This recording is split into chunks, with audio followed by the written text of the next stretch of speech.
देख रहे हैं एनबी न्यूज 24/7 नीलम बोध के साथ।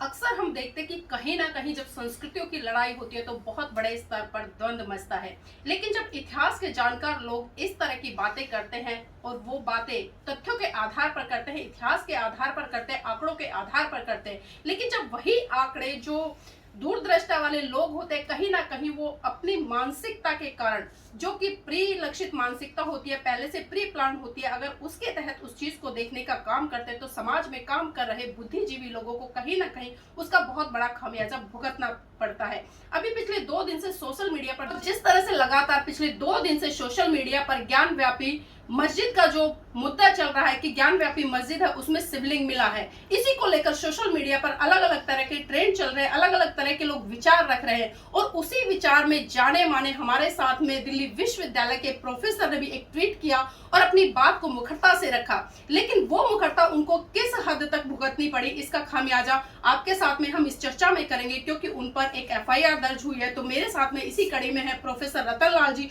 जो कि जाने माने दिल्ली विश्वविद्यालय के इतिहास के प्रोफेसर है और इसी के साथ साथ में अंबेडकर नामा पिछले कई सालों से चलाते आ रहे हैं और समाज को एक सही दिशा व दशा देने का काम कर रहे हैं। सर, आपका स्वागत है एनबी न्यूज में। शुक्रिया, थैंक यू। सर, जानना चाहूंगी जिस तरह से आपने ट्वीट किया और जो भी सोशल मीडिया पर अपनी बात रखी, तो पहले हमारे दर्शकों को ये बताया आखिर आपने ऐसा क्या कहा जिसको लेकर कि जो दूसरी मानसिकता के लोग थे उन्होंने आप पर एफआईआर करा डाली। ऐसा कुछ नहीं था और वो इंटेंशन ये नहीं था कि किसी को रिलीजियस हर्ट करना है। और जिस हिंदू धर्म की बात हो रही है, कोई मोनोलिथिक रिलीजन तो है नहीं जी। कई धाराएं हैं, उसमें आपस में टकराव भी है, शैव है, वैष्णव है, कपालिक है, तांत्रिक है, तमाम तरह के विचारधाराएं वाले हैं, उनमें आपसी मतभेद भी है।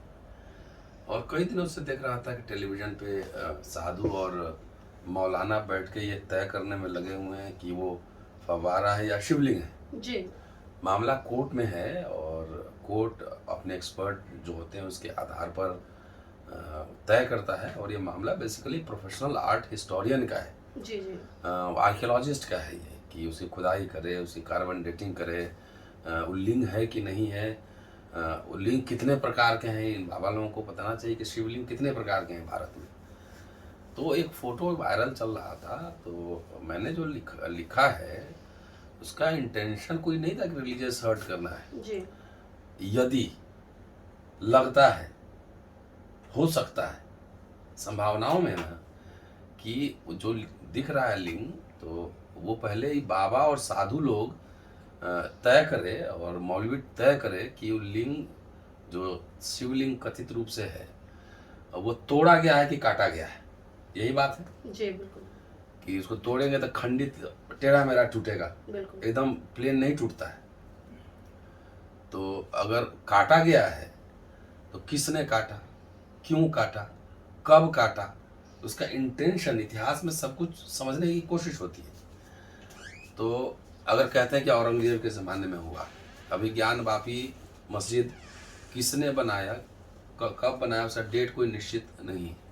तो मान लीजिए क्या कह रहे हैं लोग, तो उसी को प्राइमा फेसी मान लिया जाए, ये मंदिर तोड़ के मस्जिद बनाया।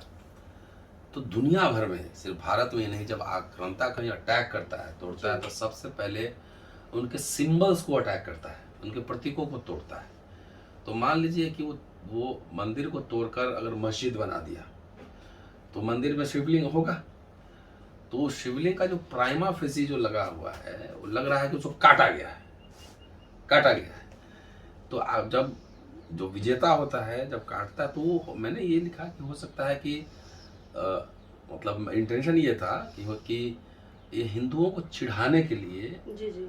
शिवलिंग का खतना कर दिया गया, काटना। बाबा लोग भी कह रहे हैं कि छेड़छाड़ हुई है। बिल्कुल। तो छेड़छाड़ तो सीधा शब्द बोलिए ना कि मुसलमान लोग क्या किया। मुसलमान लोग, वहाँ का जो लोकल हिंदू पॉपुलेशन होगा, ऐसा होता है दुनिया भर में ना, बुद्धा के देखिए आप मूर्ति, सर टूटे हुए हैं और तमाम ये सब मिलते हैं ना, उस पर कब्जा भी हुआ बुद्धिस्ट साइड पे, मंदिर बना दिया गया है, विष्णु मंदिर बना दिया गया है, हनुमान मंदिर बना दिया गया होगा। तो कब्जा करते हैं, तो उसके प्रतीकों को पहले या तो आत्मसात करते हैं या तोड़ देते हैं। चूंकि इस्लाम मूर्ति पूजक नहीं है समुदाय, तो उसको लगता है कि इसका जो शिवलिंग है तथाकथित, तो वो इसका प्रतीक है। तो उसको इनको ह्यूमिलिएट करने के लिए उसको सिंबॉलिक खतना होता है, ये कहने का जी मतलब जी है। बिल्कुल। उसमें देखेंगे तो उसमें 5 तरह ऐसे धारी काटे हुए हैं। तो इस तरह का, अगर मैंने कहा कि यदि ये शिवलिंग है उस तरह का कटा हुआ तो और कहीं हमको नहीं मिलता है। यही बात थी। और ये कोई आलोचना और सेंटिमेंट टच करना नहीं है।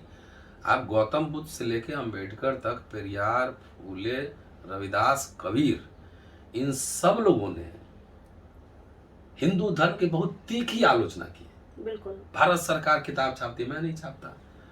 तो या तो जिनको भावना हाथ हो रही है तो हिंदू धर्म शास्त्रों को भी जला दे, अध्ययन करें। बिल्कुल नहीं धर्मशास्त्र को जला दे, काम सूत्र जला दे, टेम्पल है खजुराहो उनको तोड़ दे।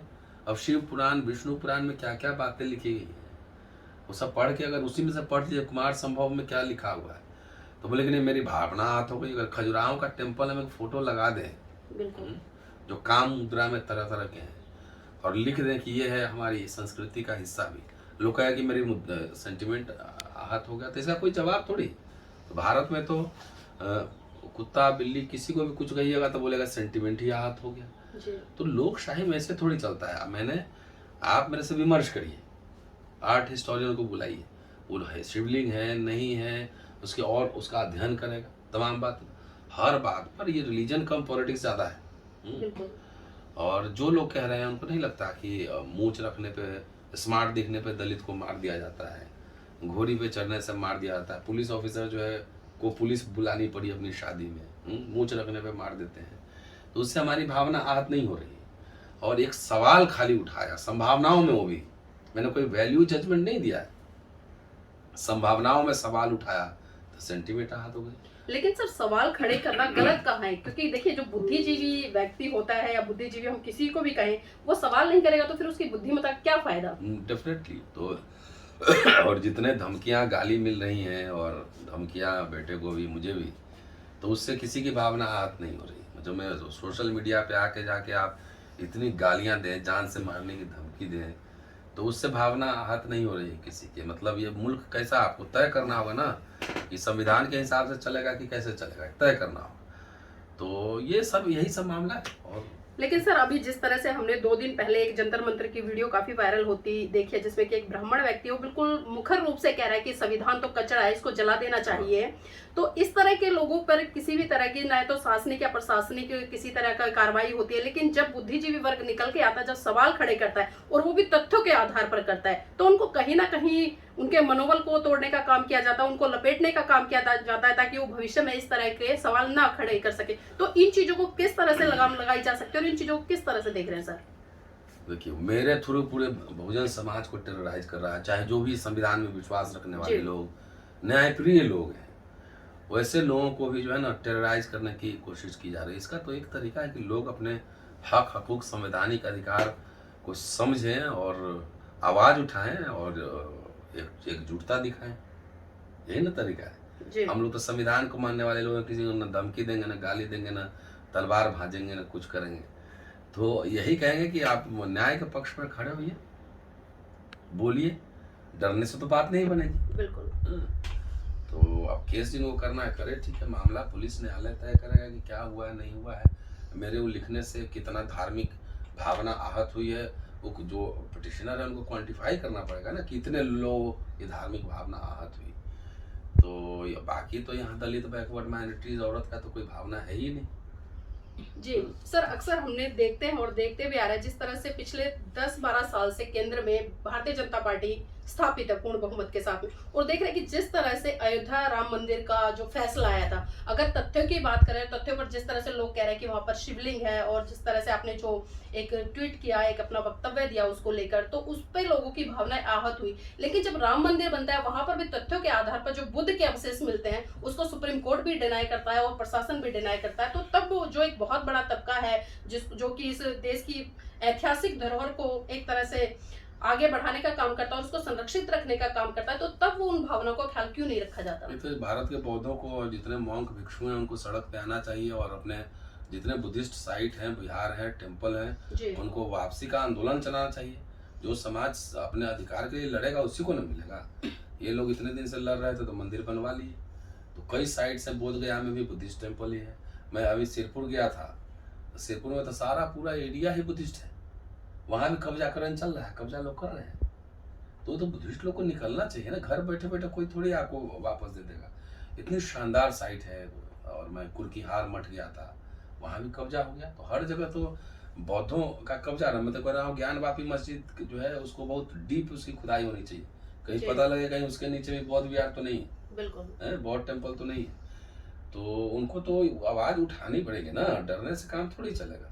सर अभी जो एफआईआर हुई है तो ये भी जानना चाहूंगी आगे किस तरह की कार्रवाई इस केस में होगी और आपकी तरफ से किस तरह की प्रतिक्रिया है? देखिए, पुलिस न्यायालय तो अपना काम करेगा। अभी मेरे पास कोई ऑफिशियल कम्युनिकेशन नहीं है, मेरे पास कोई सूचना नहीं है जी।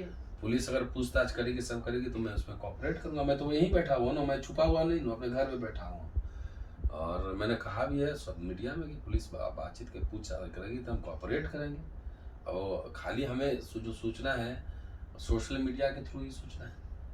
जी सर, कुछ लोग ये भी कह रहे हैं कि सोशल मीडिया पर जो आपका बेटा है उसको भी मतलब जान से मारने की धमकी दी जा रही है, तो ये किस तरह की मानसिकता है? मैसेंजर में है, लेकिन मेरे घर वाले लोग, बेटा बेटी सब बहादुर लोग हैं, कोई डरते नहीं। मेरी पत्नी भी, सब लोग। तो रूटीन मैटर है, धमकी दे रहे थे। तो भाई बहादुर लोग जो होता है वो धमकी छुप के नहीं ना, वो सामने आता है ना। अब झुंड में आएंगे, एक आदमी जा रहा है उसको पकड़ के लिंचिंग कर दिए, तो ये कोई बहादुरी थोड़ी है। बहादुरी का पैरामीटर वो नहीं है सर। ये भी और जानना, दूसरी बात है कि किसी को आहत हुई है तो केस हो गया, कोर्ट में ना फैसला होगा। अब आप थोड़ा आराम से ऑक्सीजन ले लीजिए, पानी पीजिए, बैठिए, जो होना होगा होगा। जी जी।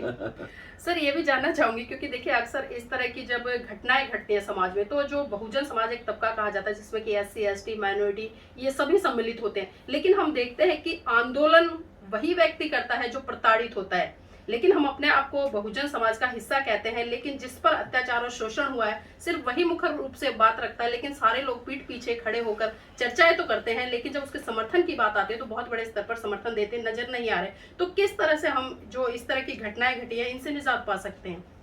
कुछ नहीं, जितने लोग हैं उनको तो कम से कम साथ लीजिए जी। जितने लोग हैं उतने लोग साथ आ जाए। और बहुजन जमात कोई होमोजेनस कैटेगरी तो है नहीं। इसी जमात में से कई लोग मेरे खिलाफ भी लिख रहे होंगे, खिलाफ भी होंगे ना जी।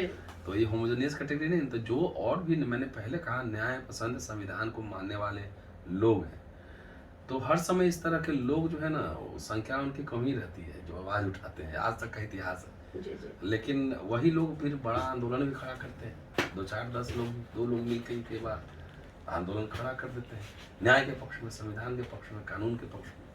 तो लेट्स सी, देखते हैं क्या होता है।